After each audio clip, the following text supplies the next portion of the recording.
En el nombre del Padre, y del Hijo, y del Espíritu Santo. Alabado sea Jesucristo.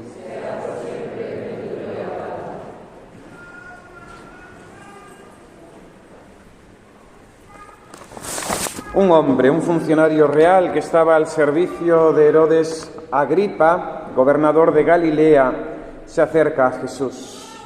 Se acerca con una fe interesada, pidiendo la curación de su hijo.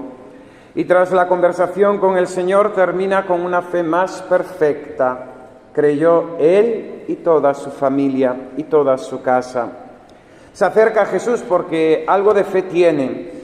Conoce que Jesús obra milagros y eso lo lleva a acudir desde la ciudad de Cafarnaúm a Caná de Galilea.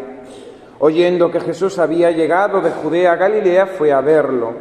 Su fe todavía no es perfecta, porque exige la presencia del Maestro, que baje con él a su casa.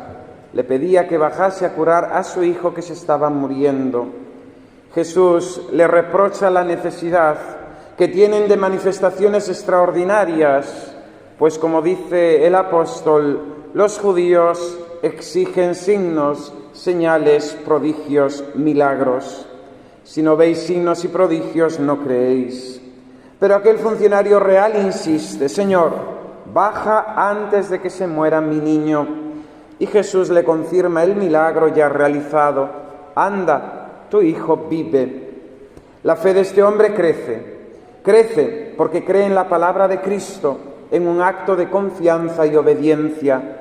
Vuelve a su casa y antes de llegar allí, sus criados salen a su encuentro para informarle de la mejoría de su hijo. Creyó él y toda su familia. La fe de este hombre ha llegado a un grado más perfecto en el asentimiento y en la persona de nuestro Señor Jesucristo, como el Mesías enviado, el Salvador del mundo, el único que nos puede curar de todas enfermedades del cuerpo y del alma. Vemos en el ejemplo, en el Evangelio de hoy, un ejemplo clarísimo de aquello que se llama hoy la caridad pastoral, el principio de la caridad pastoral, pero una caridad pastoral que tristemente hoy muchos malentienden, queriendo así justificar el pecado, queriendo así cambiar la doctrina de la Iglesia. La caridad pastoral está por debajo de la fe. La Iglesia siempre ha practicado la caridad pastoral, porque este es el modo de obrar de Cristo nuestro Señor para con todos los hombres, pero siempre una caridad en la verdad. Poca caridad tendría un médico cuando un enfermo se le acerca y el médico, por caridad pastoral, no le diga la enfermedad que tiene y el remedio que ha de tener para poder curarse. Realmente llevaría a ese enfermo a la muerte.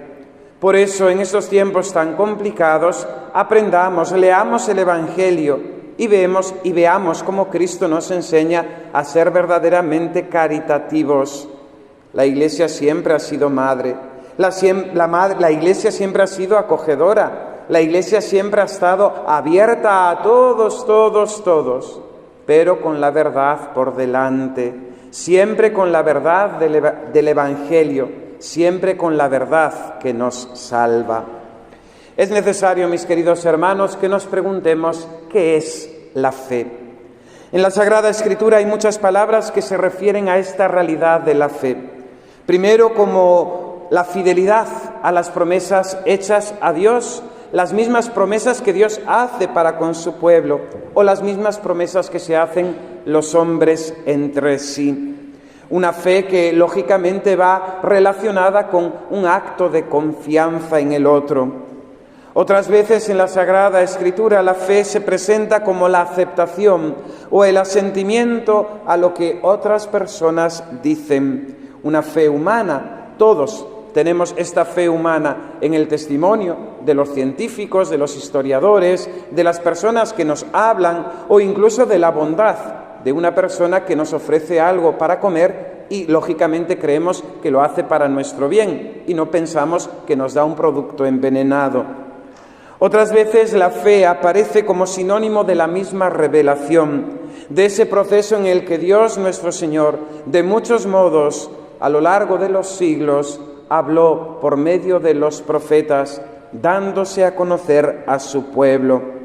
Y en algunas ocasiones también en la Sagrada Escritura, la fe significa la propia conciencia del creyente. ¿Cómo definir la virtud de la fe? Vayamos al grano. La fe es una virtud sobrenatural, infundida por Dios en nuestra alma el día de nuestro bautismo, por la cual el hombre asiente firmemente a las verdades reveladas por Dios. O como afirma el Concilio Vaticano I, un asentimiento de la razón en donde interviene la voluntad, cuyo objeto son las verdades reveladas y cuyo motivo no es su intrínseca claridad captada por la luz natural de la razón, sino la autoridad de Dios mismo que se revela, que nos merece crédito absoluto, porque Dios ni puede engañarse ni nos engaña. Dice el apóstol San Pablo que sin fe nadie puede agradar a Dios. Y es una verdad de fe también que sin fe nadie puede salvarse. El acto de fe exige el asentimiento de nuestra inteligencia, de nuestra razón y el movimiento de nuestra voluntad a Dios que se revela y se da a conocer. El acto de fe es oscuridad por esencia, porque la fe no es evidente, no es como la verdad de que ahora es pleno día y que vemos la luz del sol. La fe no es así, la fe se nos presenta como oscura.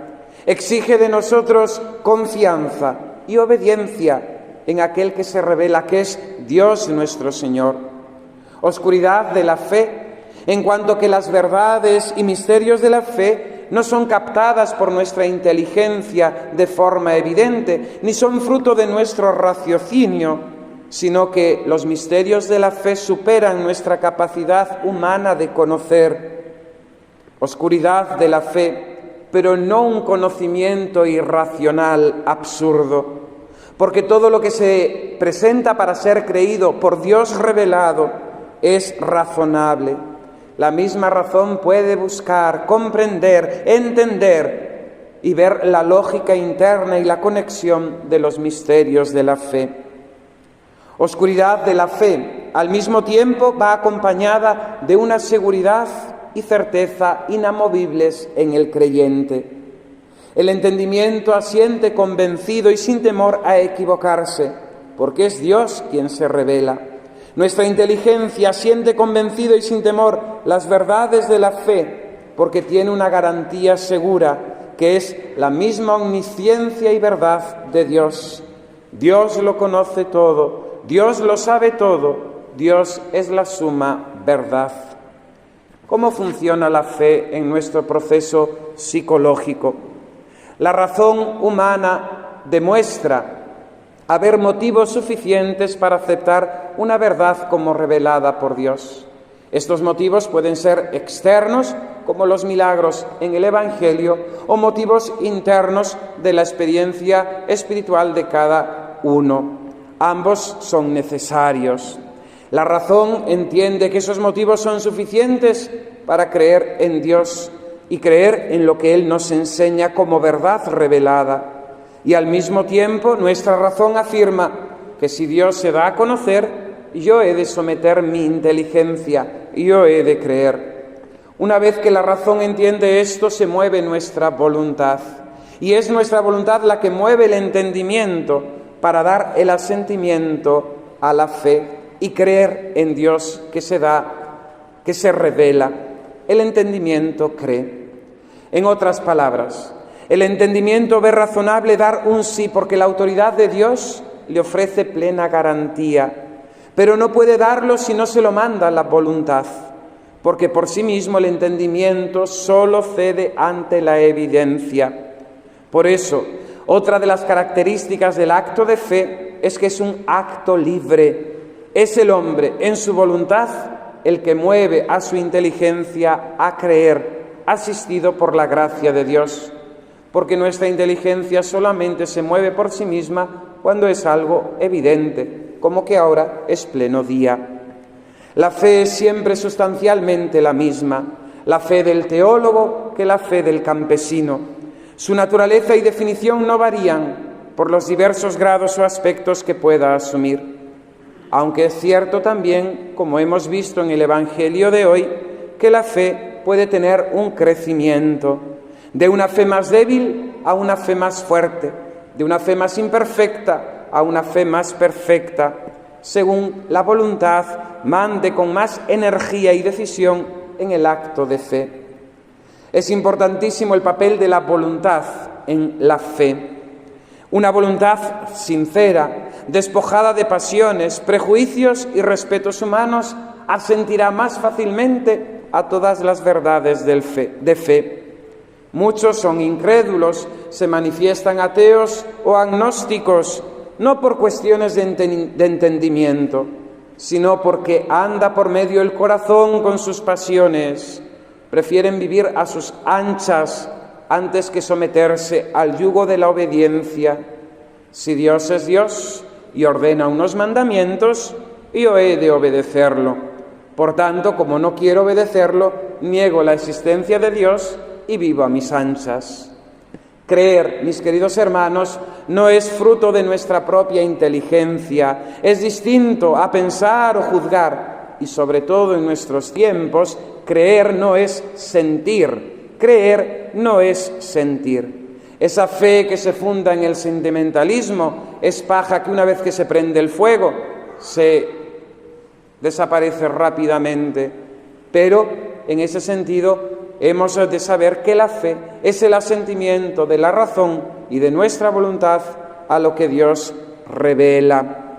En estos tiempos dificultosos en los que vivimos, en los que parece que algunos quieren cambiar la fe predicada por los apóstoles, transmitida por la Iglesia, hemos de afianzarnos en nuestra fe, en la fe recibida de nuestros mayores. Hemos de pedir al Señor como los apóstoles: Señor, yo creo, pero aumenta mi fe, para poder recibir un día esa alabanza por parte del Señor. Hombre, mujer, qué grande es tu fe. Hombre, mujer, que se haga según tú crees. Quisiera compartir con vosotros, para finalizar, la oración compuesta por San Pedro Canisio, doctor de la Iglesia, llamado martillo de herejes. Tuvo que luchar en medio de la Reforma protestante por la verdadera fe. Y él rezaba así. Hagamos también nosotros su oración nuestra. Para mi salvación confieso en voz alta todo lo que los católicos con razón han creído siempre en sus corazones. Aborrezco a Lutero, odio a Calvino, maldigo a todos los herejes. No quiero tener nada en común con ellos, porque no hablan ni escuchan rectamente y no poseen la única regla de la verdadera fe propuesta por la Iglesia, una, santa, católica, apostólica y romana. Me uno en comunión con ella, abrazo la fe, sigo la religión y apruebo la doctrina de los que escuchan y siguen a Cristo, no solo cuantos enseñan las Escrituras, sino incluso en los concilios ecuménicos y lo que se define por boca de la cátedra de Pedro, testificándola con la autoridad de los padres. También me declaro hijo de la Iglesia romana, a la que los impíos y blasfemos persiguen, desprecian y abominan, como si fuera anticristiana. No me alejo en ningún punto de su autoridad, ni me niego a dar la vida y derramar mi sangre en su defensa. Creo que la salvación por los méritos de Cristo solo podemos alcanzarla en unidad de esta misma Iglesia. Con San Jerónimo declaro permanecer unido con todos los que están unidos a la cátedra de Pedro. Con San Ambrosio prometo seguir en toda la Iglesia romana, a la que reconozco respetuosamente. Con San Cipriano como la raíz y madre de la Iglesia universal. Me baso en esta fe, en la doctrina que aprendí desde niño, que de joven confirmé como me la enseñaron los adultos y que hasta ahora con mis débiles fuerzas defendí. Para hacer esta profesión no me mueve otra razón que la gloria y el honor de Dios, la conciencia de la verdad, la autoridad canónica de la Sagrada Escritura, el consenso de los padres de la Iglesia, el testimonio de fe que debo dar a mis hermanos y, finalmente, la salvación eterna en el cielo y la felicidad prometida a los verdaderos creyentes. Si se da el caso de que debido a mi fe soy despreciado, maltratado y perseguido, lo consideraré como una extraordinaria gracia y favor, porque significará que vos, mi Dios, me concedéis la oportunidad de sufrir por la justicia y no queréis que me sean benévolos aquellos que, como enemigos declarados de la Iglesia y de la verdad católica, no pueden ser vuestros amigos. Sin embargo, perdonadlos, Señor, porque instigados por el diablo y cegados por el brillo de una doctrina falsa, no saben o no quieren saber lo que hacen. Concededme esta gracia, tanto en la vida como en la muerte, y que siempre sea testigo fidedigno de la sinceridad y fidelidad que os debo a vos, a la Iglesia y a la verdad, que no me aleje de vuestro santo amor y que permanezca en comunión con aquellos que temen y guardan vuestros preceptos en la Santa Iglesia romana, a cuyo juicio me someto yo y todas mis obras, con ánimo pronto y respetuoso. Que todos los santos triunfantes en el cielo, militantes en la tierra, unidos indisolublemente en el vínculo de la paz con la Iglesia católica, exaltando vuestra inmensa bondad, rueguen por mí.